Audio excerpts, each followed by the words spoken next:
Kate Mulefalcha. Welcome to Book Chat with Helen and Hey. Gerald. So, welcome, Gerald, to TAROTSTACHE. Thank Welcome you. me, Irish Yeah. Granny Helen. And we've decided to collaborate here for however long we decide to do it on books because we both have kind of a little monkey on our backs, wouldn't you say? Yeah, I wouldn't call it a monkey. It's probably more of a unicorn, Or I was thinking Sasquatch. Sasquatch. Oh, yes. Oh, yes. Yes. So we've been talking about doing this for a long time, and I forget exactly. Did I ask you the question? How should we do it? Like pick out types of books that are our favorites. So what was your response? My favorite type of book is epistolary novels. Because you like that big word. I do like that word, and I'm I do probably too. mispronouncing epistolary, and everybody is looking it up. No, Epistolary. you're not mispronouncing it. That's correct. But I love the idea of a book about correspondence. Well, Also, you know where it comes from, the word. tell me where it comes from. It's Latin. No, It comes from the word epistula, and epistula means letter, not alphabet, paper letter. Well, vellum or scroll, papyrus letter. The epistles in the New Testament, what were they? Oh. Letters to the Corinthians, Yes. letters to the Ephesians. So epistle means letter. I like that. Yeah. So you're gonna set the stage for us. I will set the stage. Everybody pull up a chair. Make sure you are well hydrated. Please. Welcome to story time. We're going to start with a little bit of a lecture. I want to talk about epistolary novels and what makes an epistolary novel an epistolary novel.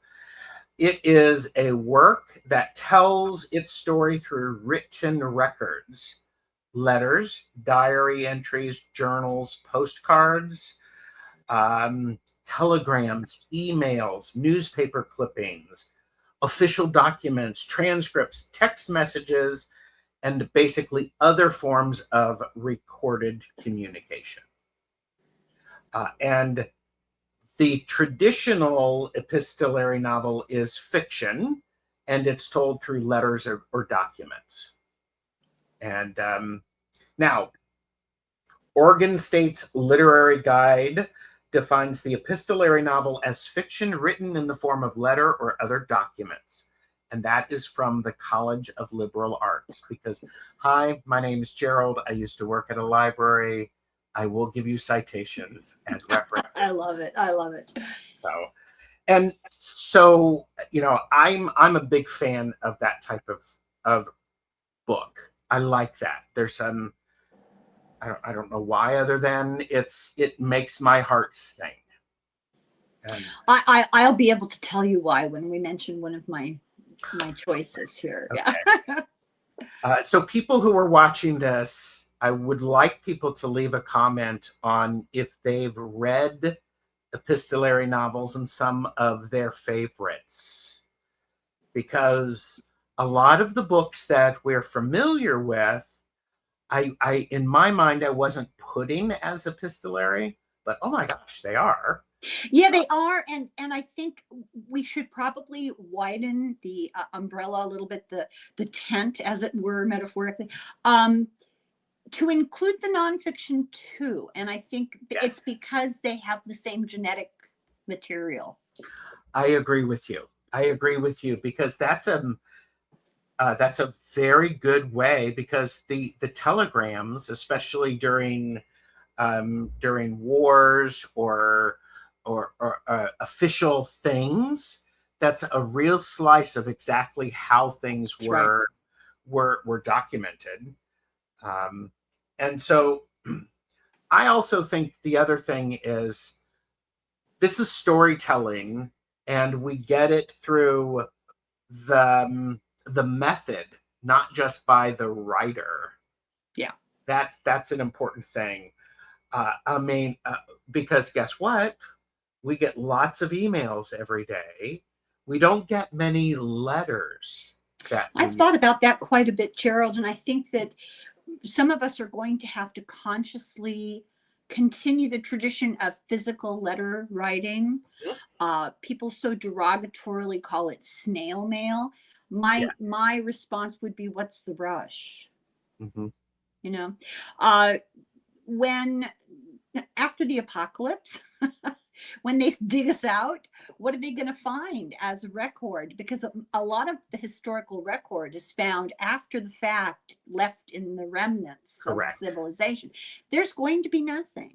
And yes, it's somewhere in the cloud, but you know how we used to have VCRs, and you know how we used to have 8-track tapes?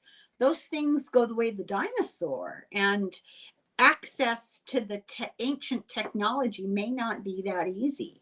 And you want this sort of thing to be at your fingertips for the moment. When you need it, you want it available.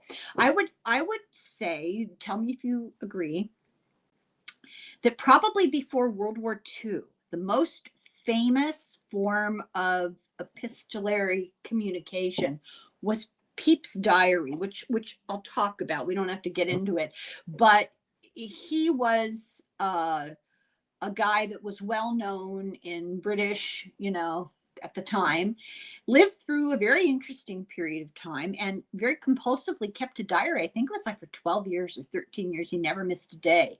And it's exhaustive, and it's a real window into a place and time. But after that, after World War II, what is the most famous one that comes to mind? Oh my. It's not a test. It's not fair for me to do that. After World War II, the most famous diary is probably the Diary of Anne Frank. Right. And I intentionally didn't include it in my list here because it's obvious and because everybody knows about it. Well, and I would encourage, the beautiful thing is that the idea of a journal, it gives us, there's a sense of safety around that, in intimacy, that we don't get on necessarily in an email or in a video. When you're writing it longhand, there's you on the page. I agree. And this is, and there's also, you can tape a ticket stub into the journal as a bit of ephemera. Yeah. That's something that may be missing. Ephemera, look that up, everybody.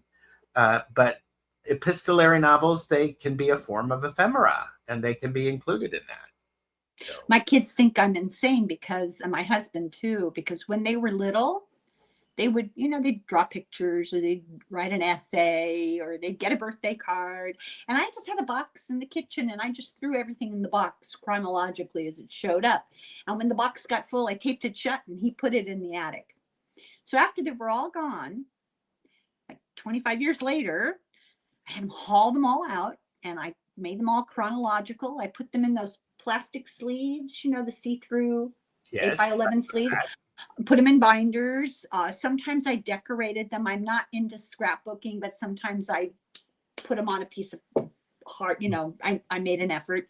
And each year I put the photograph of the child for whom the set belonged. I put the photograph from that year. So if you were 2 years old in this year, there was some cute picture. And I did it for all of them. And it was quite the job. And they made fun of me the whole time. But when I gave the first set to my oldest daughter, because I did it chronologically, she was in her late 30s. I gave it to her for Christmas in kind of a hope chest. She opened up the first binder and she started to cry. And she spent hours going through. And I think we underestimate the power of revisiting the past. Yes, that's very well said. And that's very kind of you to do that. Oh, I got it out of my house. It's no longer, the attic is no longer groaning. And there are a lot of epistolary novels. One that I love is this book by Helen Hanf, 84 Charing Cross Road. And you have the version that I remember reading from my local library. When we started talking about this concept, this was the first book you mentioned, and it was the first book I wanted to mention because we love this book. Yes. Love it. Yeah. Yeah, and this was this is an interesting thing. It's a nonfiction book. Correct. It is based upon the correspondence between a New York writer, Helen Hanf, and Frank Doel of Marks and Co., an antiquarian bookshop in London. On Charing Cross Road. Yes, 84 Charing Cross Road. And so it began in 1949. And the book, overall, it shows us it captures a friendship that develops through letters. And there are pages in here where you'll get a rapid succession of letters, but then some letters are missing. So there will be some period of time, and you can pay attention to the timing if you want. And it's beautiful. I really love it. And I read it probably once every 2 years. I mean, it's not a hard book to read, people. I haven't read it in a really long time. I read it a couple of times when I first discovered it. And then, so many books, so little time. But this morning I thought, oh shoot, I better refresh my memory. And I opened it up and I found myself, a third of the way through it very, very rapidly. And I was just, oh God, I remember this book so much. I love this book. Yes. So the friendship is just a beautiful thing to watch evolve. And then talk about her relationship with the other people in the store. What's really amazing is we get a snapshot, because this is after World War II, and there's rationing going on in the UK. And Helene finds out about this, and she decides to share with others by sending over some parcels. Yeah. And so she sends them, and it's like going, oh my gosh, here you go. And they are very grateful. They're surprised that someone that they've never met cared enough to send this parcel of dried eggs and meat and tinned stuff. The Easter basket she sent, they made it. We should say they made a movie of this book, and it's one of the greatest movies ever made. It's lovely. It's lovely. 84 Charing Cross Road. Look it up. Check it out from your library. You can stream it online. Anne Bancroft. Anthony Hopkins and Dame Judi Dench. Oh, I'd forgotten about her. One of the scenes that sticks in my mind, I haven't thought about this in a long time.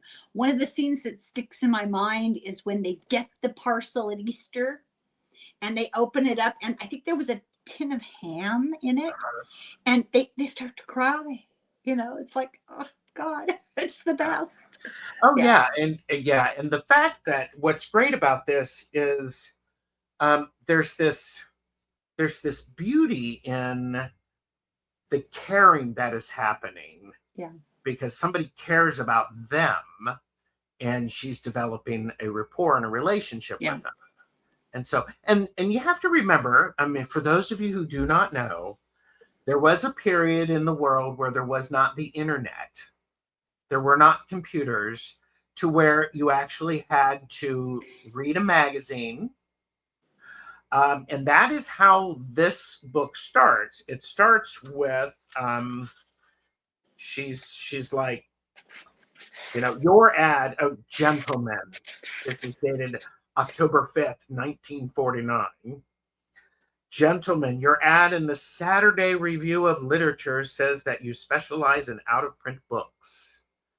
The phrase antiquarian booksellers scares me somewhat, as I equate antique with expensive. I'm not going to read the whole thing, but what's great is in those 2 sentences, you get Who her. you get who she is. And at first, there's this sort of polite reserve with a little snark. Her sense of humor is a little sarcastic, you know? Yes. And very quickly, you realize the depths of this person. What drew me to the book right away when I first started to read it is I was so impressed with the depth of her personal reading, because this wasn't job related or school related.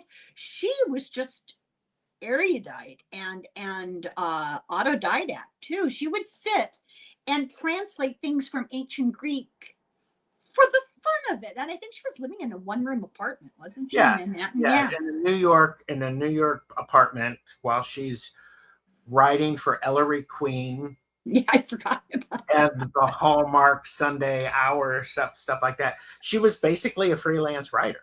Yeah, and making no money. And you notice the first letter she wrote, the kind of book she wanted, she offered him $5 for the book. If you can Yeah. find me a copy of this book, you know. And then there's a follow-up. Oh, the follow-up book? Yes. The Duchess of Bloomsbury Street. If we lived together, we'd have more room on our bookshelves because we could get rid of the extra copy of every single book we have. You know that, right? No, that's not the case. Jeffrey and I oftentimes have 2 copies, one for each of us. Oh, okay. The kind of things I read are not necessarily what my husband would read. And I have thinned out a lot of stuff to make more room for more stuff because it's an obsession akin to hoarding, but we won't go into that. Well, I want to mention something else about this before because guess what, everybody? I was at a used bookstore in Cleveland, Longonberry Books, and they have a section called Epistolary. They do. I was shocked, and so you know, and if you want to peek at someone, here's the thing: there are now fiction books being written in the form of like text messages. You can get them in email. I don't know about you, but here, I'll just say this to you, Helen. Everybody else, don't listen. I won't repeat it, I promise. Don't repeat it. And everybody else, if you're listening, I love sneaking in on what's private conversation. It's like reading a journal. It's like, oh, I can't believe they said that. Or it's like peeking in. Maybe it's the youngest in me. No, you know what it is? It's the poor man's substitute for traveling and sitting at a cafe on a sidewalk, people watching, right? Good point. Same thing. It titillates a certain nerve. I don't know what it is about it. I love snooping. Yeah, I mean, so there's a lot of vulnerability in a letter, especially when you're reading a journal. Oh yeah, that is just personal, or letters between good friends. Because you weren't calling someone, you were writing to them.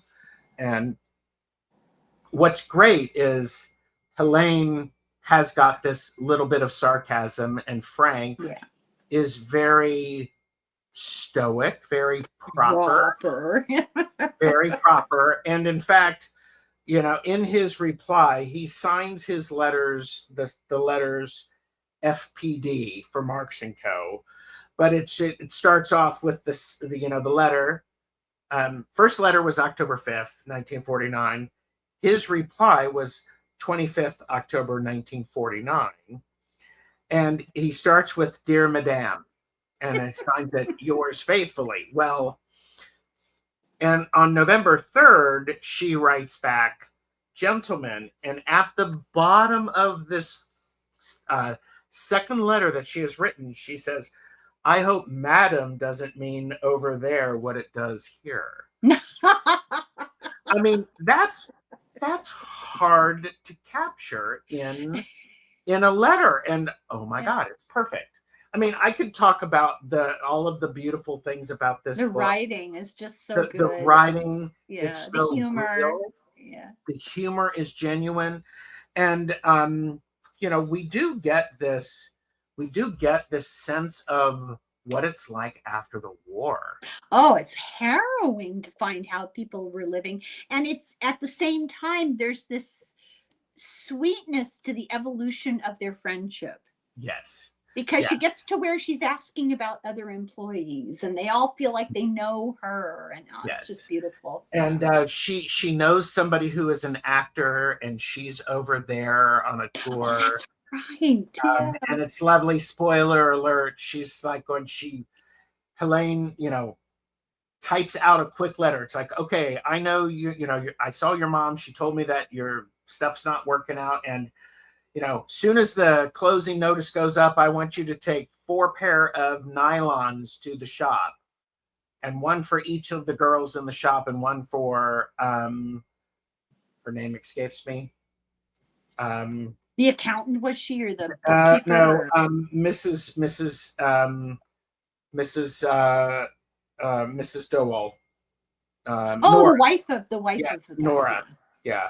I mean, and suddenly, just by this kindness, she sneaks it in. It's there with the note. And it's like, that's a great example. And I get choked up about this because there's this genuine kindness that is prevalent through the book. Yeah. Because you got to think, okay, how can I help? What can I do?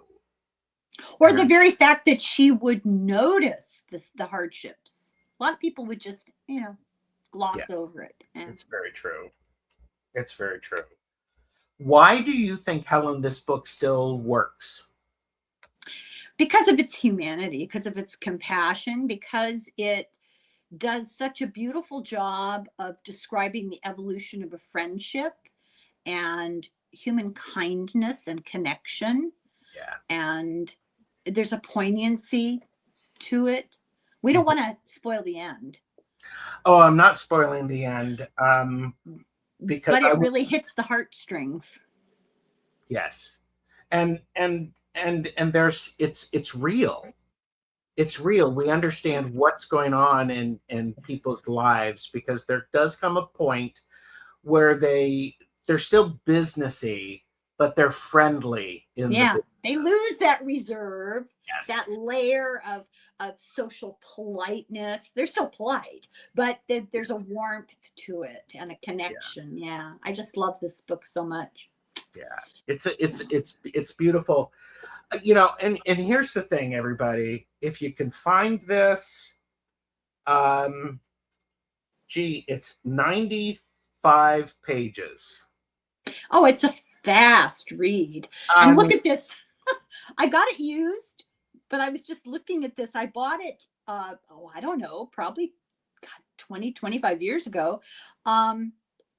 Original price, brand new in the United States, $4.95. And I got it on the used book, rack, $2.50. I think, and so I would encourage everybody to give this a try. It's a gentle read. It's not going to tax you. It's actually probably a good read aloud. If you wanted to read it to someone, it could work. Helen's not sure about that. Helen doesn't. I was trying to think how, and I realized on like a car trip, this would be the perfect book for me to read to my husband. Yeah. He would appreciate it. He would think it's funny, and he probably wouldn't pick it up himself because he's more inclined to pick up the lives of famous rock stars. Jeffrey read this because I had him pick it up for me from our used bookstore. And he's like, and what's this? And I said, Helen and I are going to be talking about this. And I said, have you ever read it? It's a beautiful book. Well, he read it that evening. And he's like, it's very charming. Oh. He thought it was very charming. He enjoyed it. Tell him I'm so happy. This does my heart good. And the one thing we didn't talk about in this book that was really kind of one of the early things that kept me reading the book. I mean, there's the humor, there's, the interesting historical context. She is writing to them to try to find difficult to find copies, like first Yes. editions or just unusual copies of the most arcane books, books that just nobody else in the world is going to read. Greek and Latin translations Yes. and old English literature from the, the 1500s and things that most people would not be interested in. But another thing you learn from this book is because Charing Cross Road is the book district, and they have all these antiquarian bookstores because they go to these old estates that have their own libraries, these big Yes. stone piles, of houses, and they'll buy an entire library. And there was a period of time in which wealthy people in England did their schooling at home, and it was considered a requirement for upper crust people to be informed about literature and history and the classics, so that there are now valuable editions of books that were a dime a dozen in the 1700s. But Yeah. yeah. And Helen talks about that. She's just, because I'm going to make a general statement that is not 100% true, but the respect for books in England is different than it is here in the United States, where a paperback copy or a Reader's Digest version, no offense to Reader's Digest, but they're not bound as beautifully as some of the antiquarian books. And you're right. I mean, because I remember Helene was actually talking about, it was like going, imagine having this in your house, growing up with all of these beautiful books around you. I could relate to that statement so much because I've thought it a million times. Imagine the luxury of being the person who could afford to have an original leather-bound, hand constructed edition of whatever. Yes. And what was interesting, one of the funniest things, for those of you who don't know, this is a book first. It's also has gone through some different versions. It was done on stage and on television. And in 1987 was the film starring Anne Bancroft, Anthony Hopkins, and Judi Dench. And what's interesting, I think, while they take a few things out of the movie, it still holds its beautiful charm. Yeah. It's like perfect. And I mean, you're going to want to pay attention to it, but it's not. I think it's safe to say that no car blows up. No car does blow up. You are correct. So if you're looking for a car blow up, it's not going to happen. Nobody chases anybody in a vehicle. Nobody pulls out a weapon. It's one of those movies. Yes. Oh my gosh. Well, and I love it where she was unwrapping one of the books, that one of the packages that she got, and she yells at them. Well, yells. Oh, that's right. All in capital letters. It's like going, how dare you use, because they wrapped the book in pages in a large folio. It's like, how dare you do this? And it's like, oh my gosh. And it's just charming. You want to hear synchronicity? Okay, so it was wrapped in pages from a folio of I think the Vulgate Bible. No, it wasn't the Vulgate Bible, but it was something about a battle. Okay, but the author of it was a guy that I just read a book about liberal education in England. And I went, oh my God. Synchronicity, I'm telling you, it's bizarre. I love that. Well, and it's great because, it's Frank, and he responds, don't worry about it. It was a bad book. It was horribly bound. And, it's just like going, oh my gosh. I love that. Yeah. And for those of you who are interested, 84 Charing Cross Road is no longer in business. It is not there. when I was in England 15, 20 years ago, I actually did go looking for it. I would have done the same thing. Yes. And they have a something, and I was going to say a plaque in the street. It's a round notice. Yeah, that says this is the spot, but it's not really here anymore. Yeah. Correct. Oh, wow. And I think what's really something important for people to, and I like this because, I ask, is it a love story? It is a love story. It's a love story about two people who love books and reading. Yeah. And they bond over that. They bond over it. Yes. And that's just really exciting. And I love to hear about, what other people are reading, and that, having worked at the library and having retired, one of the big things for me that I've missed was the weekend meetings where there was a section. It's like, what are you reading? Yeah. What are you reading? And it wasn't just what are you reading, but what are you suggesting and recommending for people? Yeah. Well, a lot of libraries are doing that now, and bookstores too. They'll have employee recommendations. Yes. Gerald recommends, and then they'll have, I think that's brilliant. It's a very smart thing to do. Now, Helen, before we move off into other epistolary novels, because, by the way, for those of you who, Helen is an overachiever and has, 2 stacks of books up there? Well, I filtered out the most important ones. But I actually don't have every single book that I wanted to talk about because I got them from the library, Okay. Well, good for you. Yeah. Helen had asked me, should we rate these books? Oh, I forgot about that. And I said, I thought about it, and I said, yes, we should. So here's our rating system. It's like the idea of, the scale would be like 1 being the lowest. Not even at the library book sale. I wouldn't even buy it. Yeah. You'd use it to wrap a package. Yeah. Or start a fire. Okay.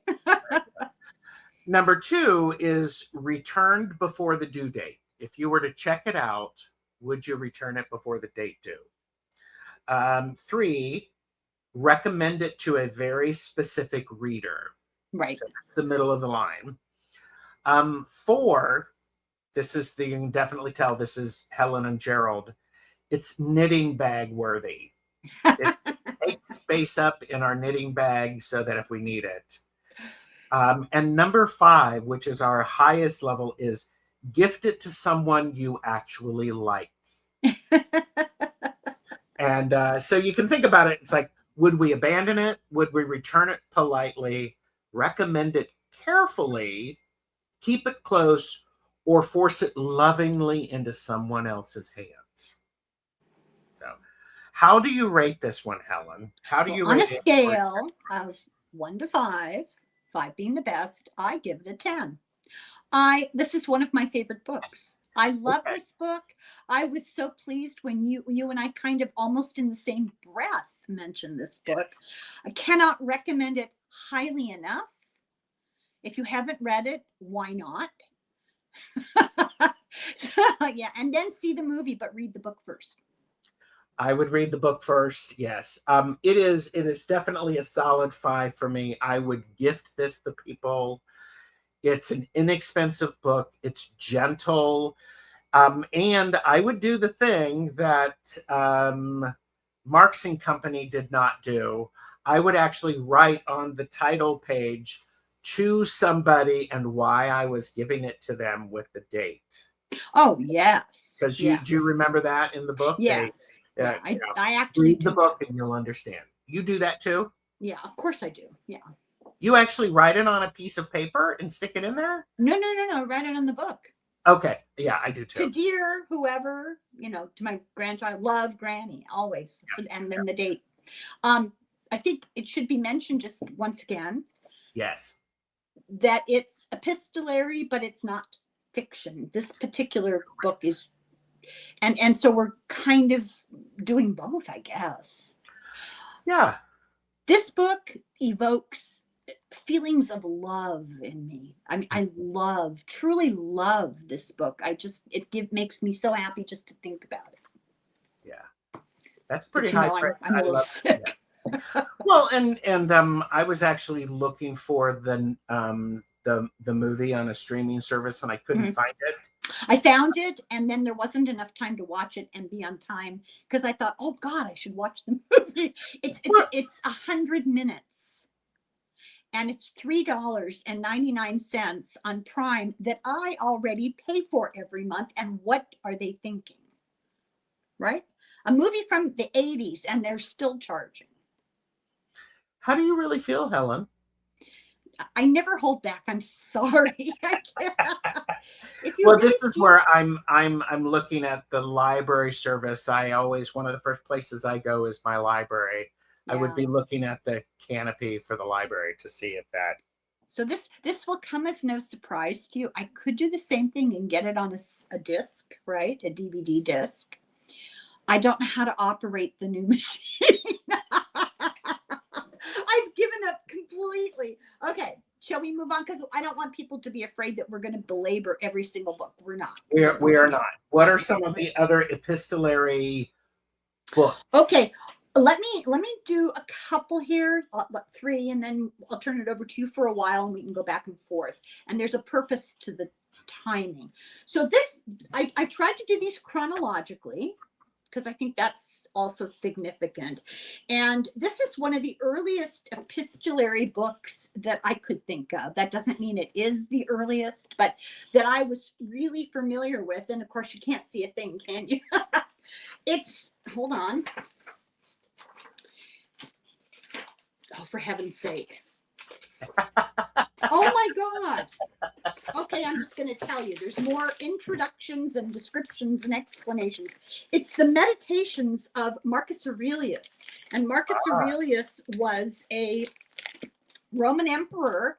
And unlike many before and after him, he was very contemplative and educated. And he was a Stoic.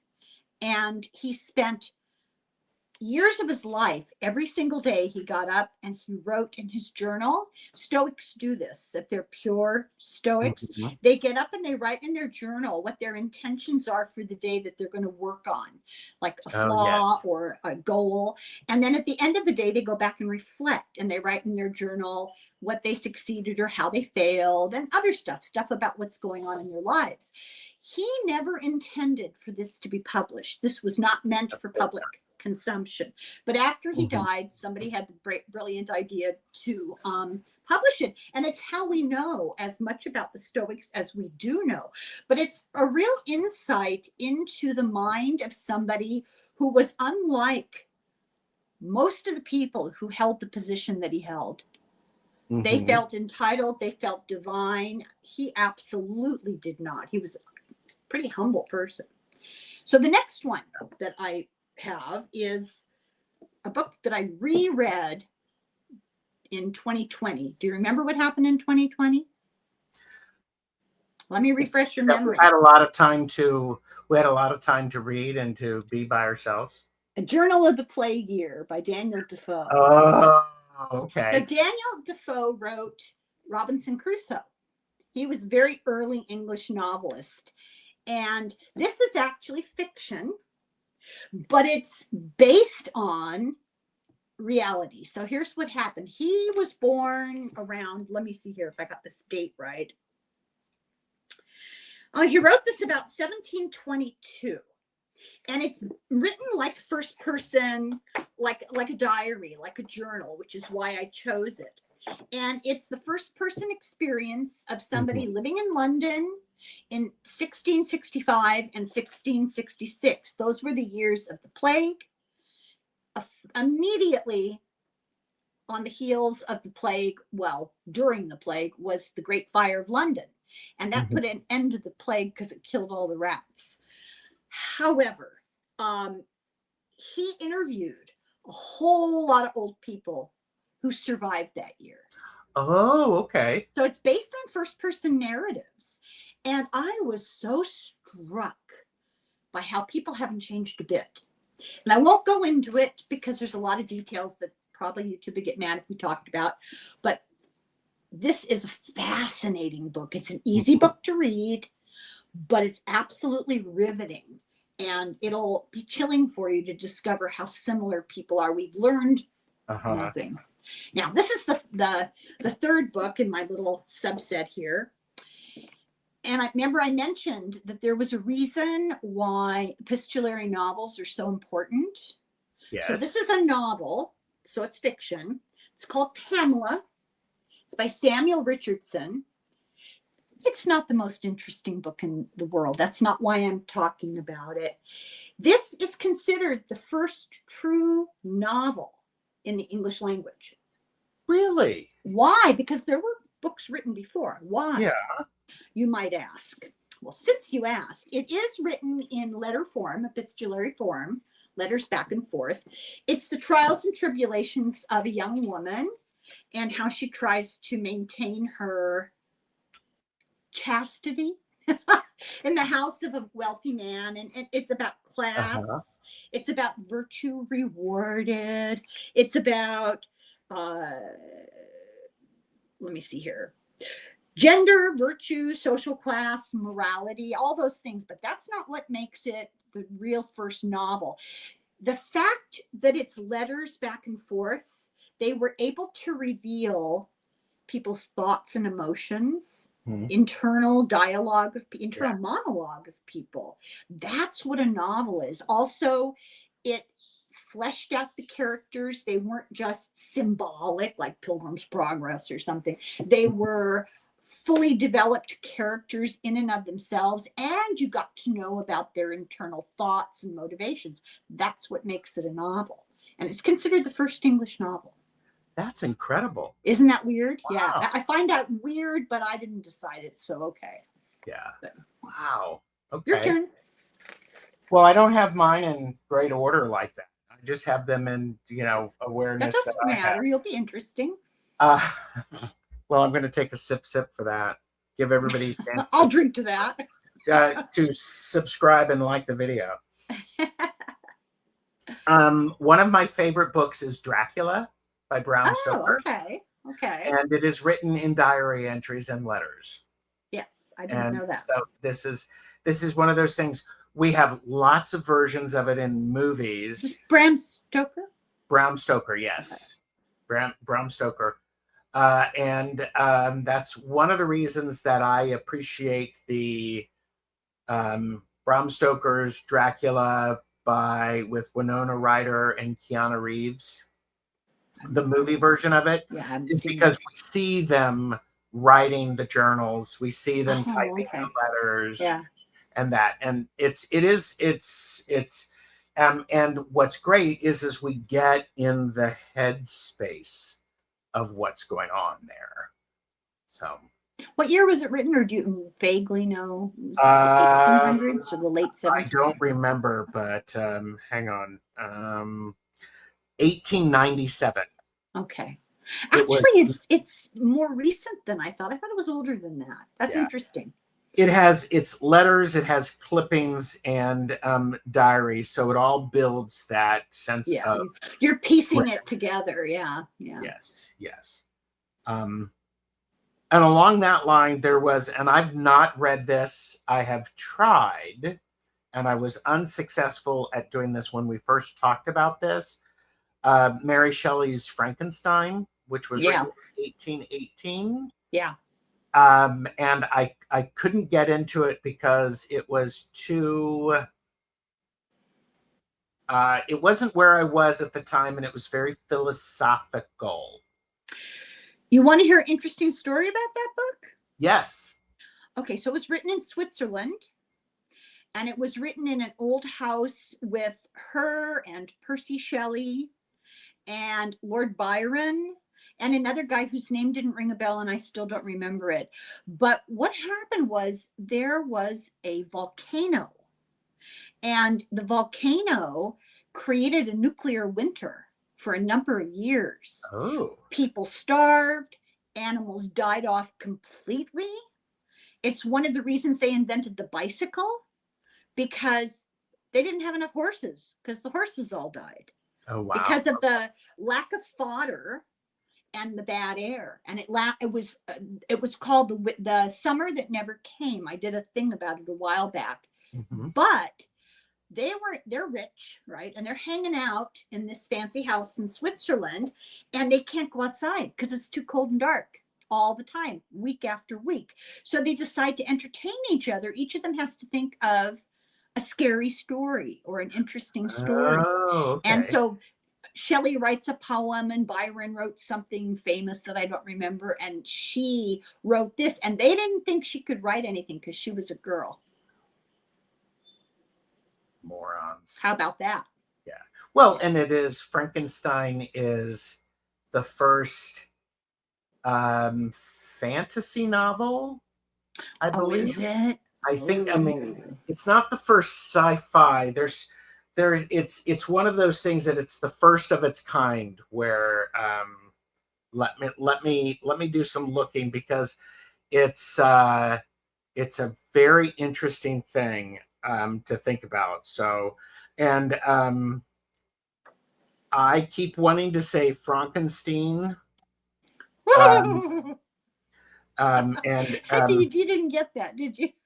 yeah, I got it. Yeah, Frankenstein. Booker. It is according to history.com, it is considered to be celebrated as the world's first science fiction novel, because it broke ground from shifting away from magic and the supernatural, and instead explored consequences of science using modern methods like biology and chemistry to achieve the impossible. So yeah, it's like it's isn't that interesting? That's I just like, and her mother was a very famous feminist. Well, yeah. And yeah, of course, it's a Gothic novel because that's the 1818. So you have that, and we're going. It's subtitled "The Modern Prometheus." Yeah. Oh, isn't that interesting? Yeah. Very interesting. Mm-hmm. So you have another one? Well, I can pause and you can go. All right. Well, I have one that I don't have a whole lot to say about it. My husband recommended it. I have not read it, but I think it's worthy of recognition that it exists. This is the collection of Lewis and Clark's journals. Oh, okay. And boy, do you ever learn more than you ever learned in history class about both what happened and the actual personality and character of the people involved. It's very interesting. And I didn't read it, but I know from what he told me about it. And then I have something that we all had to read in high school. I know you're going to recognize this. Walden. Oh, yeah. By Henry David Thoreau. Now, it itself is actually not letters or diary, but it's written as though it were unfolding like a diary. It's meant to be a journal. So the entries are not dated, but they are the journal entries. And they come from his real journal, but he condensed it. So technically it's a novel and not nonfiction. It published in 1854, all about escaping back to nature. Yes. Uniting with nature to discover yourself, a spiritual awakening, being self-sufficient. It would be very popular today. It's all about survivalists. There's an irony to this because he was from a wealthy family and he escaped to the wilderness about 2 miles down the road and moved into an empty log cabin. But he did provide for his own subsistence during the time, and the illusion of being isolated and trying to survive so that he could contemplate. And that really, because it's very much it's a commentary on what's going on in the world too, and how we need to get back to nature. So, yeah. He was also a big proponent of things like civil disobedience and they transcendentalists. They were Yes. They were an interesting bunch. Yeah. Yes. One more, and then you can do yours. Sure. Okay. This book comes from 1929, and it really is a diary. It's nonfiction. It's called The Red Leather Diary. This is the young woman who wrote it. And it's very interesting in and of itself, what's in the story. But the book itself, okay, so this is how it's structured. You're not reading her diary entries. The young woman who wrote this book was walking down the street in Manhattan, and she saw boxes of stuff for the trash. And she recognized that they were in old trunks and they weren't trashy looking. She discovered that all these mansions along Park Avenue and Fifth Avenue and along Central Park have had, a couple of centuries of very wealthy people living in them. When people died, when they moved, sometimes when they went on the Titanic and they didn't come back. Their possessions were just packed up into trunks, steamer trunks and suitcases, and put in the basement. And the superintendent would preserve them, keep them. And things sat there for 100 years untouched. And eventually they wanted to clear the space out, and you'll find them lined up on the sidewalk for the trash guy. So she went inside the building, met the superintendent. She asked if it was okay. She went through the boxes, and she discovered this red leather diary of this little girl. And so she tells the story of her life from the diary entries. And it's kind of the foundation for a discussion of that class of people, that time period in 1929, right before the stock market crashed.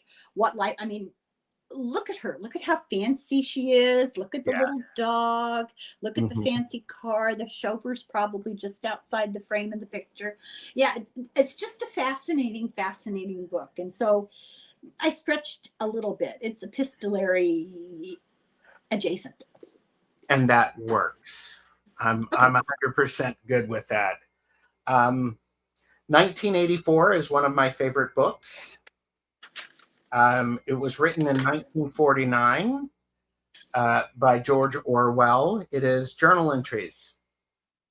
And if you haven't read it, you must be joking.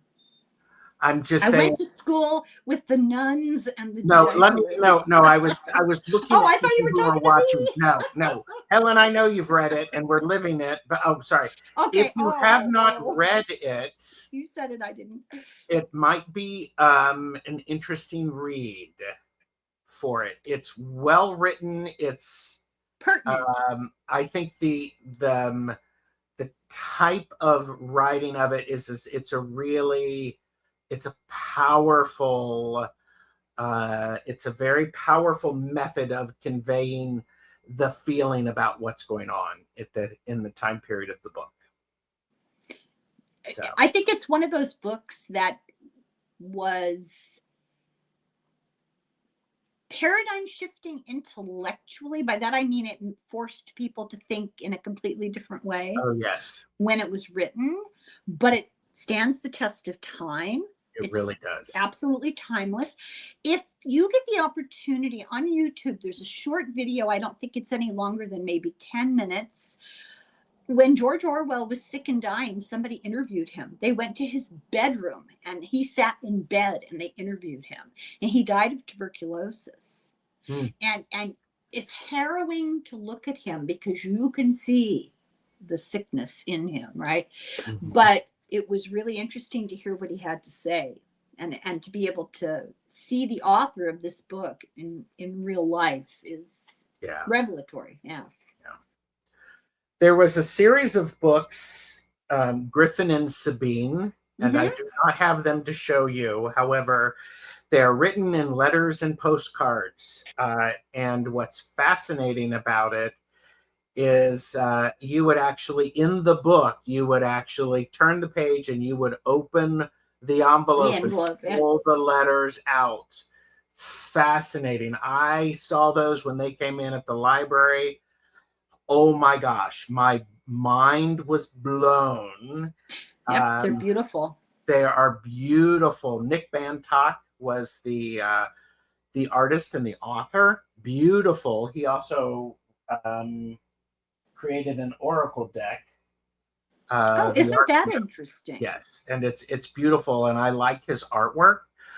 But the experience of looking at it through postcards and letters and actually pulling out the pages, great. You feel like you're going through somebody's scrapbook. And I don't know about you all, but I love doing that. It's that. Oh yeah, it's a little bit like some books that Costco came out with, or at least that's where I saw them being sold. They were huge, hardback.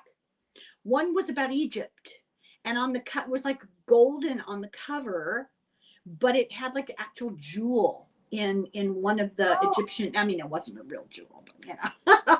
And they had one about pirates, and I can't remember what else, but my kids were the right age for them, but they were not geared towards children. Not really. They were for anybody. And they were like that. You'd open them and things would pop up and things would be inside things and you could lift lids, and yeah. It's very, very fascinating. And I think there are 3 or 4 books in the series. I didn't know that. Yeah. So, and it's quite enjoyable. If you ever get a chance to look at them, I don't know if your library will have them. We had issues with them checking them out from the library because pieces and parts would not be returned. Yeah. However, a used bookstore might. And but if nothing, the artwork is incredible. Yeah.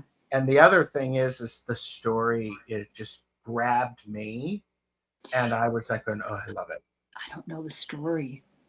Oh yeah, it's who's sending the letters. Oh, okay. Oh, Who are Griffin and Sabine? Oh, okay. Well, I didn't realize. Yeah, that. Helen's going. Oh, as an extra layer of interest. Yes. Oh, it really does. It really does. So, yeah. One of the journals that I have, and it is in the other room. I did not bring it here. Journal of a Solitude by May Sarton. Oh yeah, I didn't. Poet. Yeah. And I read this, and it must have been a very particular time in my life where she was going through some recovery of some things, and she was assessing her life and struggling with the fact that she was still recovering, and she wasn't able to sit and write for 6 hours every day. And it was fascinating. I just love a good journal and getting into somebody's head. So yeah, because you're spying on people. I'm totally spying on people. I will admit that. Yeah, right. I love it. You're right. So, what else do you have? Well, I have 2 books that sort of go hand in hand. There are any number of books about this topic, but these 2, they're the ones I had. Mm-hmm. I've read so many of them, and unfortunately I got this used and it doesn't have a dust cover. It's written by Anonymous, 1945, a woman in Berlin. So okay. This is the diary. It's nonfiction. It's the diary of a German woman living in Berlin who survives all the way to the end of the war and documents the occupation by the Soviets. And I'm here to tell you, not pretty. But I think these kinds of books are not meant to be lighthearted reading. They're meant to educate, and we all owed past the responsibility. Mm-hmm. Having said that, this is one of the best books that came out of World War II. If you're interested in how psychopathy raises its head over and over in leadership, this is called The Nuremberg Diary. Mm-hmm. And it's written by G.M. Gilbert. It was written in 1947. He was hired by, I don't know if he was hired by the military or by the justice arm of the Nuremberg trials of the Nazi co-conspirators.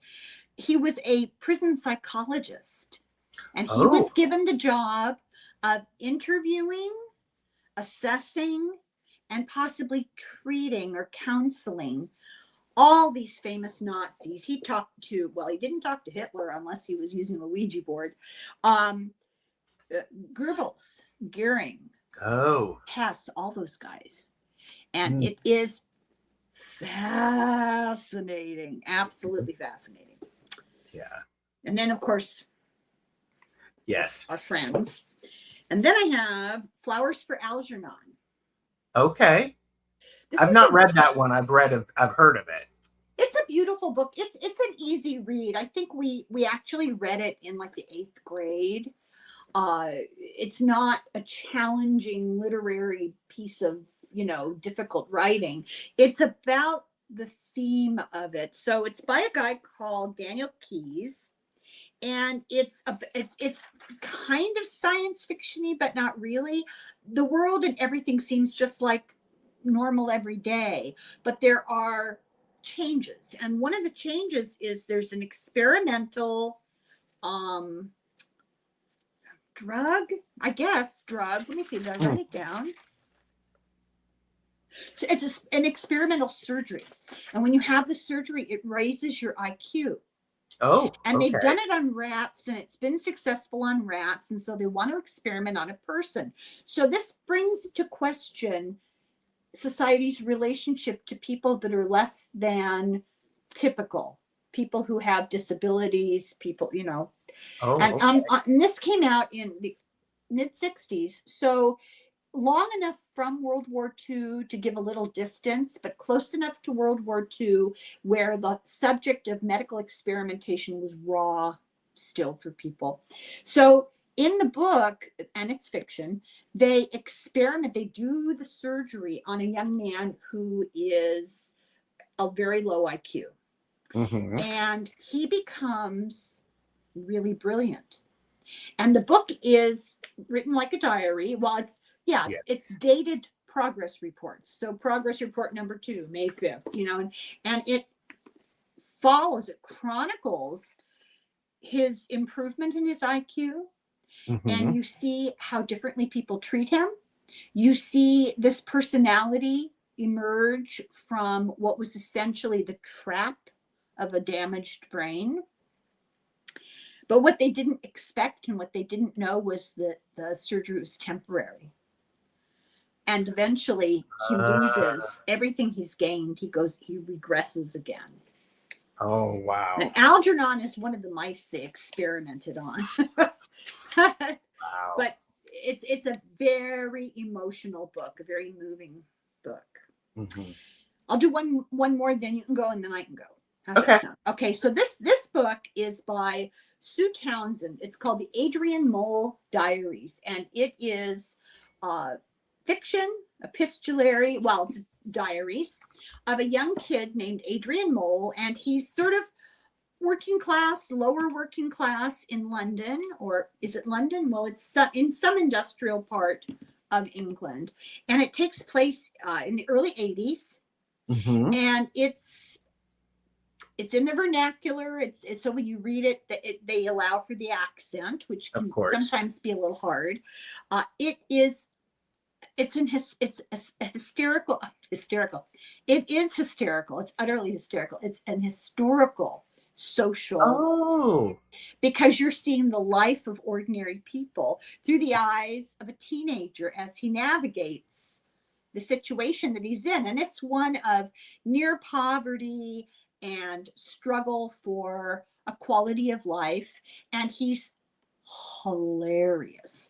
And Sue Townsend wrote a number of books starring Adrian Mole. And she also wrote a book called The Queen and I, which is all about, and she wrote it in the early 80s, and it's all about, it's fiction, imagine if the British people got rid of the monarchy and Queen Elizabeth and Prince Charles and Lady Diana all had to move into government subsidized housing next door to people like this.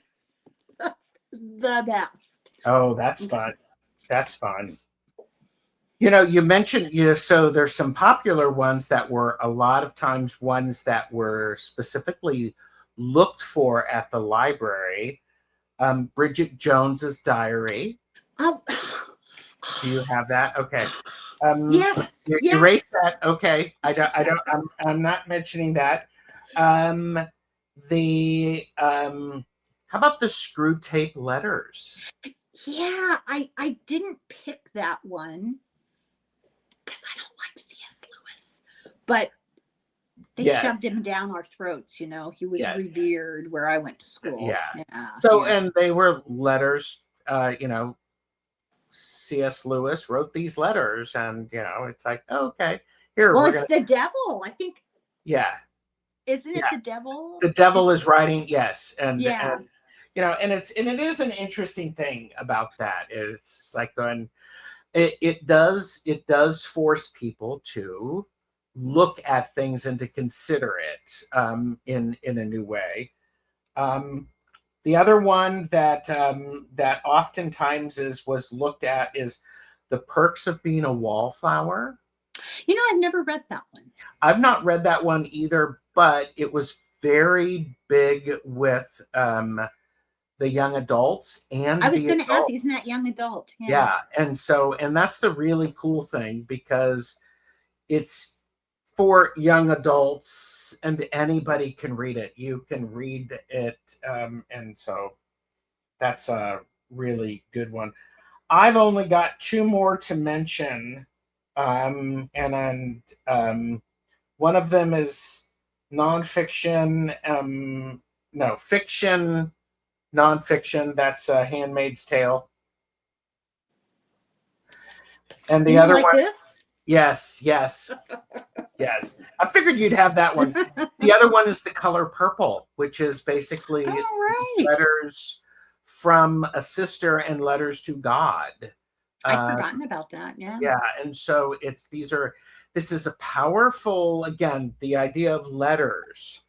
And what's great about it is you write a letter and then you send it off. And you don't know whether or not that letter is received. And part of that is you got to have a little bit of faith with it. Or how it'll be received either. That's the other thing. That is exactly right. Yeah. Exactly right. Yeah. And there are a whole bunch of other ones out there. But I'm curious what you have to finish this up, Helen. Well, I saved the big guns really till the end. The Handmaid's Tale is actually not really epistolary. It's more of a memoir, chronological. It's a transcription, isn't it? Well, that's the second book. Okay. The Testaments. So you have to talk about this to talk about that. This is truly epistolary. This is, for the last person on the planet Earth who doesn't know about this book, do not watch the TV show first. Read the book. Margaret Atwood is psychic. I believe this. I fully believe this. She poo-poos it. People have talked to her about it. She's Canadian. I think she lives in Toronto, I think. She has written a whole lot of stuff. The reason I say I think she's psychic, this came true, but also she wrote a whole series of books, Oryx and Crake, about genetic experimentation in a laboratory that escapes and weird hybridized beings. I'm not sure how to call them animals, but weird hybrids escape, and it's the ramifications of that. And so it's a social commentary on science. It's like Frankenstein. It's very much like Frankenstein. We're creating things we don't know what to do with, right? Mm-hmm. So, but this book is a collection of all the writing of these women. Both before, during, and after the events in The Handmaid's Tale. And it's devastating. If you read this book and you are not shook up by the time you're done, then you're not paying attention. Yes. Then I've got this one, because I don't have the book. It's called Zlata's Diary. And it is the diary. It's called, the subtitle is A Child's Life in Wartime. It was written by a little girl about 11 years old, 12 years old. It was written in 91 to 93. She lived in Sarajevo and she survived the siege of Sarajevo. And it's those kind of books people avoid because they're upsetting. I feel a responsibility to the past. I feel like we have to honor what people survived. And they are challenging to read. Yeah. You don't have to read them all the way through at once.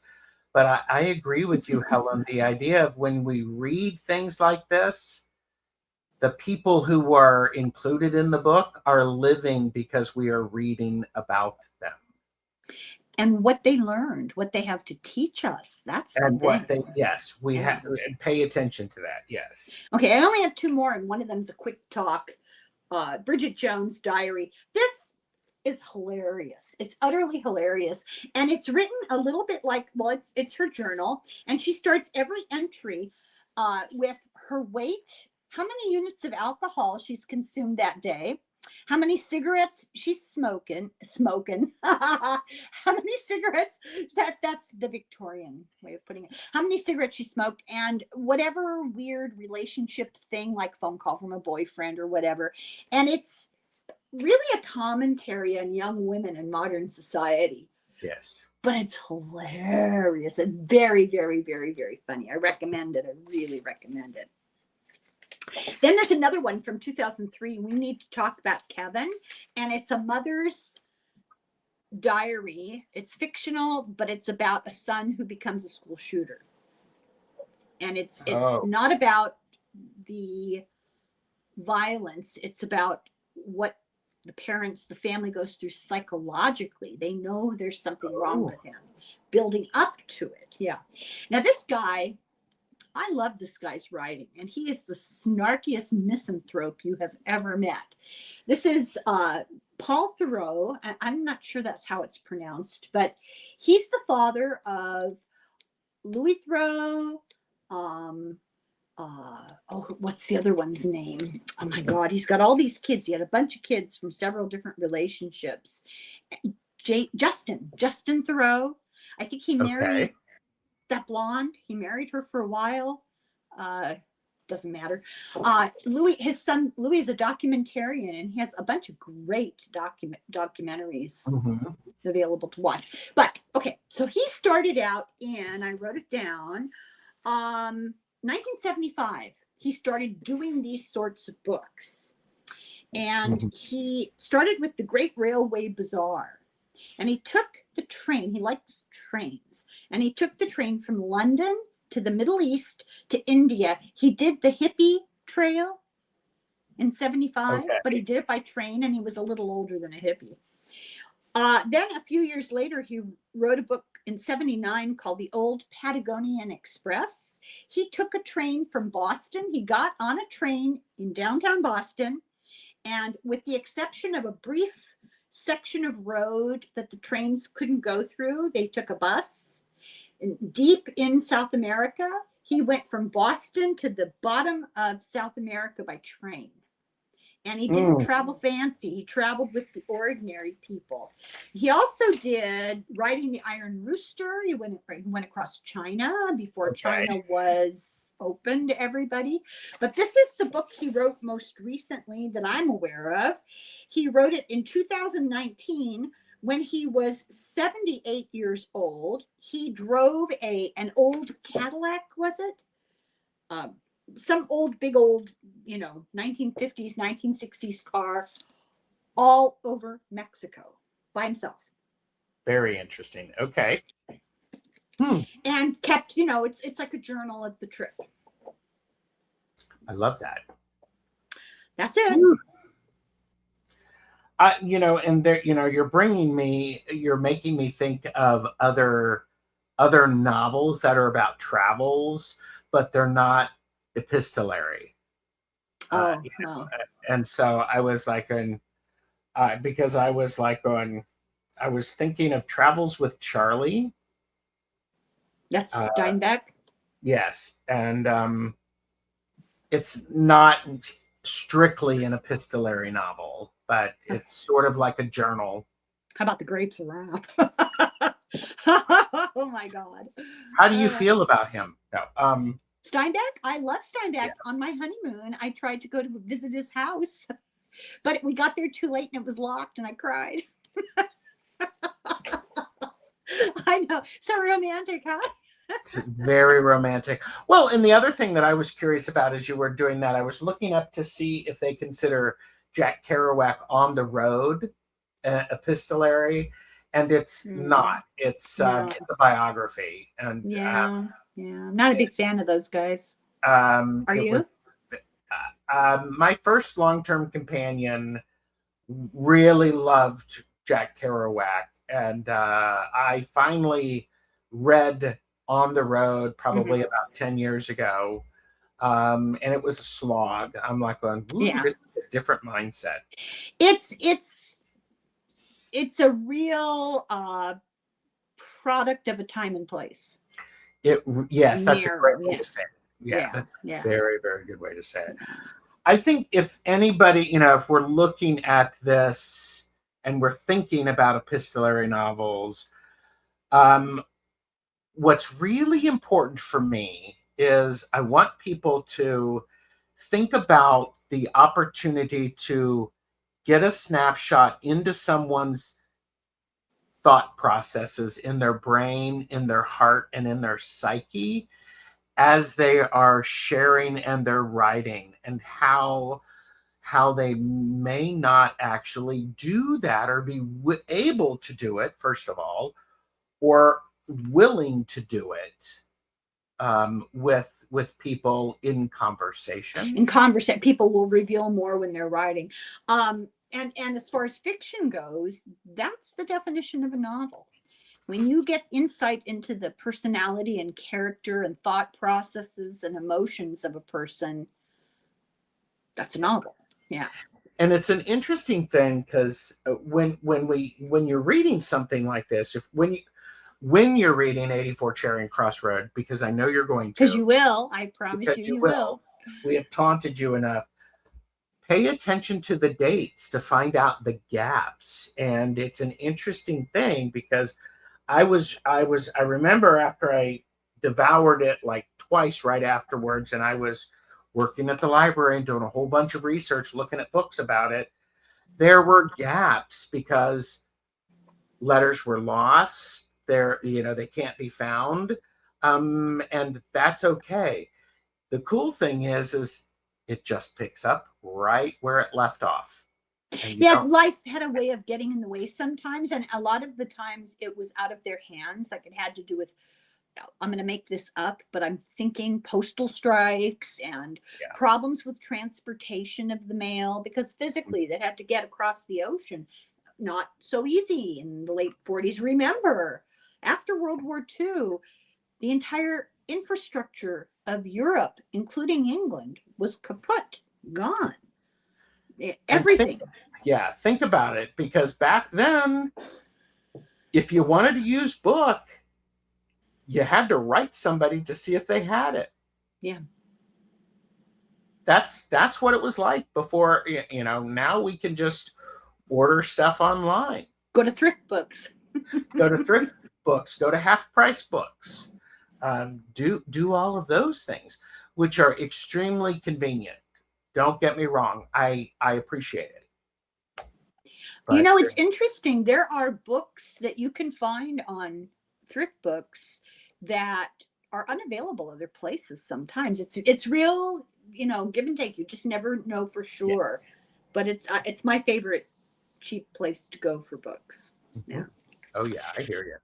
So I would like to ask people, does this sort of discussion interest you? And if it does, what genre of books would you like to hear us talk about? We have some ideas, but let's hear from you guys. Yes. Yeah. And you do that by leaving us a comment on the video. And I'll tell you right now, I don't want to hear any graphic novels. No, I don't like graphic novels. I'm sorry, but I have to be honest. I don't like graphic novels. Have you tried a graphic novel? Yes, I own a graphic novel. I own volume 1 and volume 2 of Mouse. Okay, because that was going to be the one that I was going to suggest. Because it's the only good one. Oh, Helen, them's fighting words. Everybody leave a comment. Leave a comment on Gerald's, on Gerald's live. Don't do it to Helen's. No. I cannot converse intelligently about graphic novels because I don't read them and I don't have any, except for that one. But I'm willing to engage in a conversation because, I don't have to have facts to have an opinion. Well, but there is an interesting conversation to have about volume 1 and volume 2 of Mouse, because it was so revolutionary and so impactful. I know. However, we want people to tell us the types of books they, first of all, is this interesting to you? Do we do another one? I was interested. I had a great time.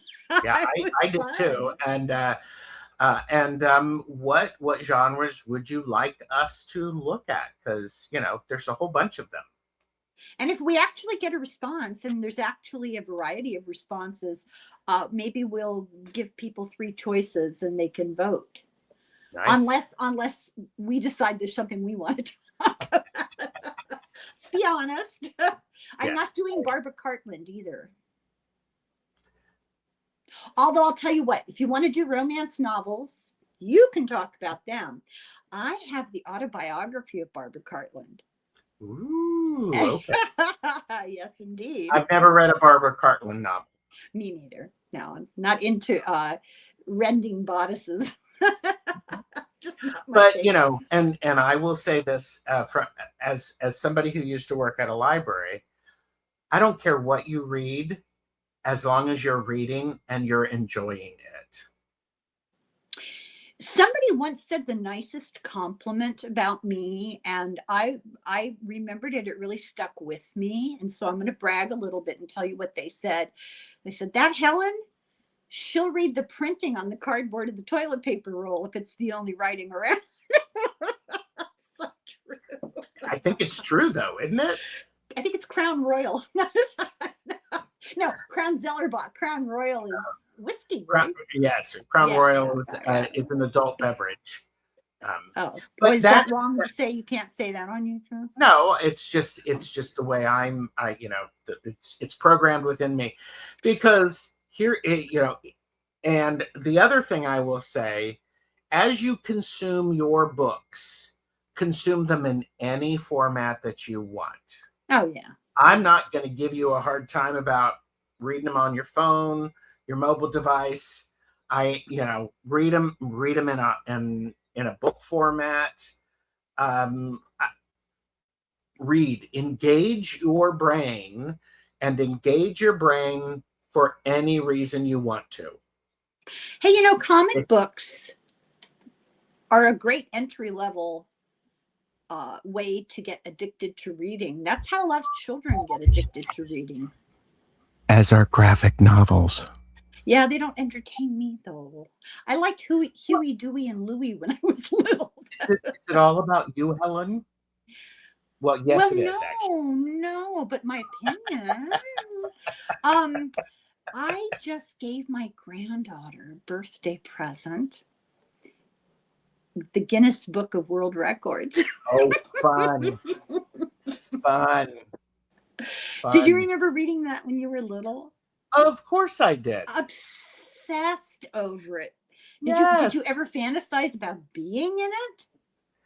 Well, yes. And, I always wondered how somebody with those long fingernails would be able to take care of themselves. You don't need to go into detail. I know exactly what you're trying to say. I remember looking at that and being horrified. Yeah. But the other thing, I will give a shout out to used bookstores. Oh, yes. Go into a used bookstore. They're great. Think of it as recycling. Purchase responsibly, know your limits. The other thing is, if you're not sure what you're looking for, ask one of the staff members, because working in a library, and I know a lot of people work in libraries and in bookstores, they love to talk to people about what they're reading and what others are reading. You go into a bookstore of any sort, new or used, and you tell them, I need a recommendation. And my favorite TV show is Bridgerton, and I really like costume dramas from England, and you'll have 25 books in 2 seconds. Easy. Yeah. easy. Yeah. Yeah. So. God, this is a little bit of an addiction. Sorry. There's not much little about the addiction. And I know. It's all consuming. It's terrible. Yes. Gerald, thank you. That was so much fun. Thank you. It was a great deal of fun, and I appreciate you being willing to host me. Oh, well, no, we're partners in crime. Yes. And you know, each time we'll talk about a book that we've recently read, we will be giving our ratings, you know, because Oh, yeah. Yeah. Most of the books that I talked about, I would suggest them to people, but the ones that it would go in my knitting bag or that I would force on people would be Margaret Atwood, Paul Theroux, Sue Townsend. Oh, well, maybe I shouldn't mention the ones that are not highly rated. Marcus Aurelius. I know that sounds really dry and boring, but boy, I'll tell you what, it's really interesting to get a glimpse into the mind of somebody that had that much power, but took it seriously in a non-psychopathic way. yeah, there. I mean, I would definitely, you know, Griffin and Sabine would be knitting bag worthy. Diary of Anne Frank, I would give it to somebody that I really liked, and I would give it to somebody that I didn't like because I think they need to read it. I understand what you're saying. Yeah. But a lot of them are recommended to specific readers because not everybody wants to get into somebody else's mind. Yeah. I completely understand. Yeah. Okay, well, we need to talk about what we think we might do next. Like this is what is meant by the definition of an addiction. We just had some, and now we need more. So, we do. Thank you, everybody, very much for watching, and thank you, Gerald, for being willing to be a participant in this insanity. It's fun. It's so much fun. Very fun. Very fun. Everybody, go to Gerald's channel, TAROTSTACHE, and subscribe and do all the buttons and bells and things. Here. Whatever they're called. Like and subscribe, everybody. Links will be below. Okay. That's to remind me. Okay. Thank you. Bye, everybody. Happy reading. Yes. Bye.